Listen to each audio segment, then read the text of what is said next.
Victoria ਵਿੱਚ ਇੱਕ news conference ਵਿੱਚ ਬ੍ਰਿਟਿਸ਼ ਕੋਲੰਬੀਆ ਦੇ ਪ੍ਰੀਮੀਅਰ ਜੌਨ ਹੌਰਗਨ ਨੇ ਐਲਾਨ ਕੀਤਾ ਹੈ ਕਿ ਉਹਨਾਂ ਦੀ ਸਰਕਾਰ ਰਾਇਲ ਬ੍ਰਿਟਿਸ਼ ਕੋਲੰਬੀਆ ਮਿਊਜ਼ੀਅਮ ਦੇ ਮੁੜ ਨਿਰਮਾਣ ਅਤੇ ਆਧੁਨਿਕੀਕਰਨ ਦੀ ਆਪਣੀ ਯੋਜਨਾ ਨੂੰ ਰੋਕ ਰਹੀ ਹੈ। $799 ਮਿਲੀਅਨ ਦੇ ਪ੍ਰੋਜੈਕਟ ਜਿਸ ਦਾ ਐਲਾਨ ਮਈ ਵਿੱਚ ਕੀਤਾ ਗਿਆ ਸੀ ਨੂੰ ਵਿਰੋਧੀ ਪਾਰਟੀਆਂ ਦੁਆਰਾ ਸਖਤ ਆਲੋਚਨਾ ਦਾ ਸਾਹਮਣਾ ਕਰਨਾ ਪਿਆ ਸੀ। Last month, we unveiled a plan to build a new Royal BC Museum for the 21st century. A modern museum was a priority. It was no secret. We talked about it in 2 throne speeches. It was contained in mandate letters for ministers. We're committed to taking action to ensure that we protected our collective history, not just for this generation, but for generations to come. We made choices based on the best information at hand, and we thought we had it right. Clearly, we did not.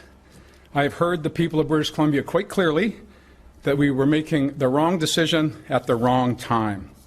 Today I'm announcing that we're stopping the project and we're going to go back to the drawing board, asking the board and the CEO and the team at the Royal BC Museum to engage the public fully to ensure that we can come back and have a positive statement that all British Columbians can get behind. The museum will continue operating into the fall.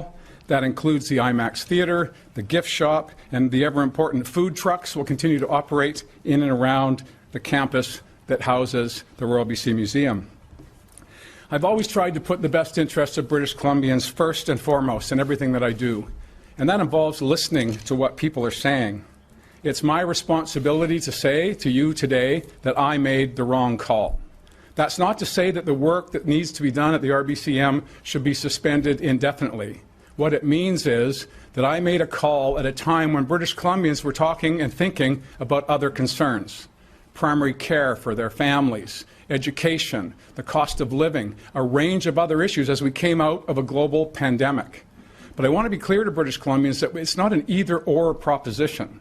I felt at the time we made the decision that we could continue to address the concerns of British Columbians and also protect and preserve our most important cultural items that go back a great deal of time. My first engagement on the Royal BC Museum as an elected representative happened in the first year I was elected to this legislature. And a few years after that, a major initiative was proposed to redevelop the RBCM, and the former government declined to proceed with that, and that's fair comment. But every year after that, the board of the museum came forward to the government and said, we have seismic challenges, we have asbestos challenges, we have an exhibition capacity that is inconsistent with the size of our collection. Over 7 million items are held at the Royal BC Museum, most of them in boxes, most of them having not seen the light of day for generations. We saw an opportunity to highlight our collective history. We saw an opportunity to continue the work on repatriation of Indigenous artifacts. We saw the opportunity to create a modern, state-of-the-art facility for the future and generations to come. But most importantly, of course, we have to make sure that we're in tune with the public and the sentiments of the people of British Columbia. And for that, I take full responsibility. 2 of my ministers have worked very hard on this file over the past 5 years, and I want to put to rest any notion that this was a back-of-the-envelope undertaking. It was a 5-year process involving countless engagements with people, not sufficient to